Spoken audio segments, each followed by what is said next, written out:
নমস্কার বন্ধুরা। কিছু কিছু সময় কিন্তু আমাদের জানিয়েই হারিয়ে যায়, এমনি এমনি হারিয়ে যায় না। যেমন আবারও নতুন করে ঠান্ডা পড়েছে, শীতকাল চলে যাওয়ার সময় হয়ে এসেছে।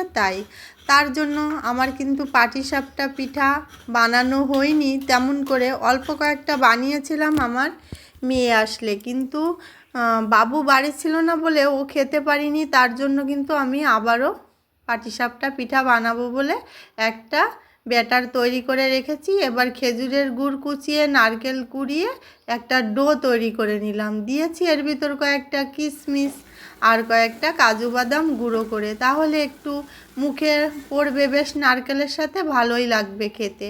আর দেখো আমি এভাবে ব্যাটার তেল আর ঘি ব্রাশ করে নিয়েছি, দিয়ে একটু ঘুরিয়ে ঘুরিয়ে কিন্তু পিঠাগুলো তৈরি করে নেব। আর এই যে কড়াইটা দেখছো, এইটা হচ্ছে কচ্ছপের মতো দেখতে, লক্ষ্মী একটা কড়াই। এই কড়াইটাই ছাড়া আমি কেমন পিঠে তৈরি করে মজাই পাই না।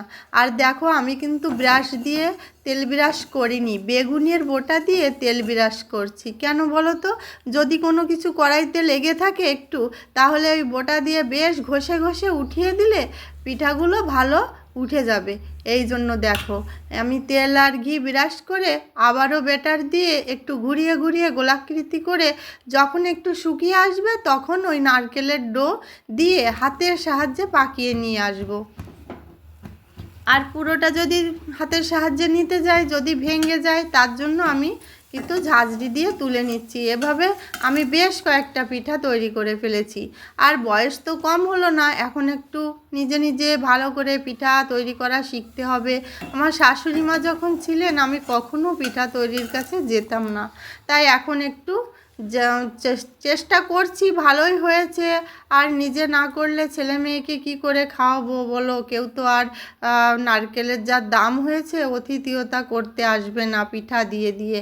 যাই হোক, তোমাদের সাথে একটু শেয়ার করলাম। আর দুপুরে রান্না করব পাবদা মাছ। মাছগুলো কেটে কুটে কাঠের উনানে রান্না করতে চলে এলাম।